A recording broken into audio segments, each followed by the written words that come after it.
Coming to the New Testament. Coming to the New Testament. In the King James Version. In some modern translations, they have omitted these words which I'm going to say now. But in the King James Version, which Brother Swaggart uses, so he advertises this book here, King James Version. And in the King James Version, the New Testament starts. The first book is the Gospel according to St. Matthew. Second book, the Gospel according to St. Mark. Third book, the Gospel according to St. Luke. Fourth book, the Gospel according to St. John. I'm asking, what is this according to? According to, according to. Why according to? You see, you don't catch the joke. You just read the Gospel according to Matthew, according to Mark, according to Luke, according to John. I said, what is this according? Why according to? This little publication, it says there, Ahmed Deedat. That's my book. I wrote it. I am responsible.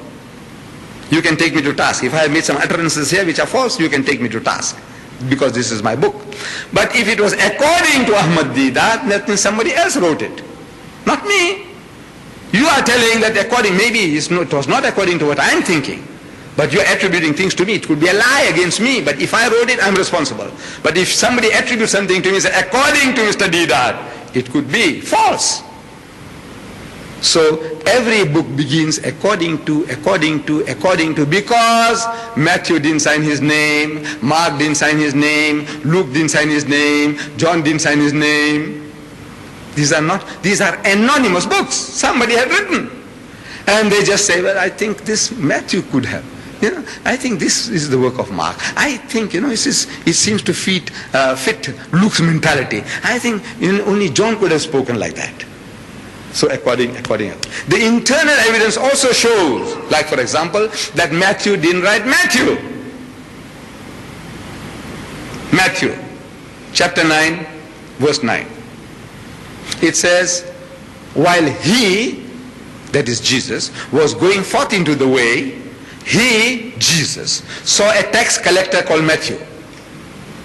And he, Jesus, came up to him, Matthew, and said unto him, Matthew, follow me, Jesus. And he, Matthew, followed him, Jesus.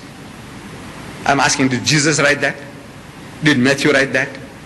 If Matthew wrote it, he said, while he was going forth into the way, he saw me collecting taxes at the tax collector's table. And he came up to me and said unto me, follow me, and I followed him. That's Matthew talking. But this is somebody writing in the third person.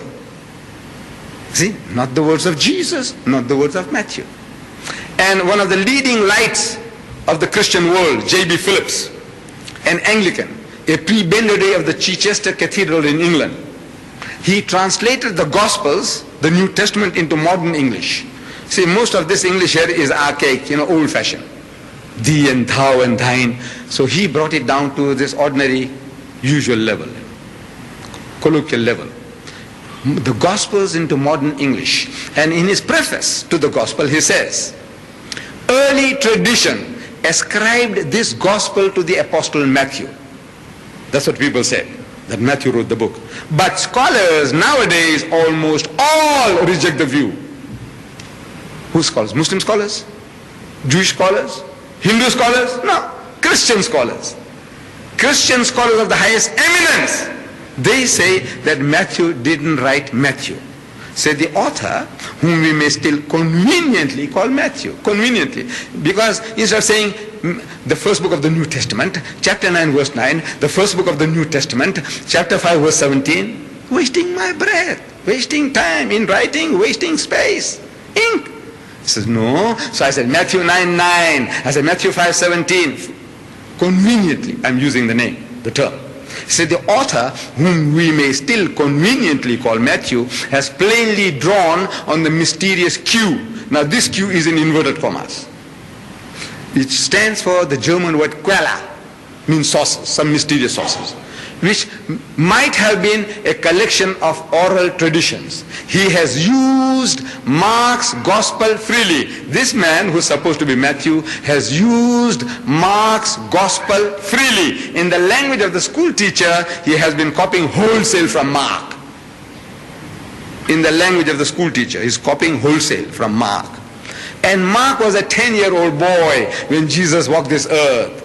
Can you imagine an eyewitness, a ear witness, a companion of Jesus? He goes and copies a 10-year-old boy who wasn't there. Does it make sense to you? If it was Matthew, would he go and copy somebody else? And a child of 10?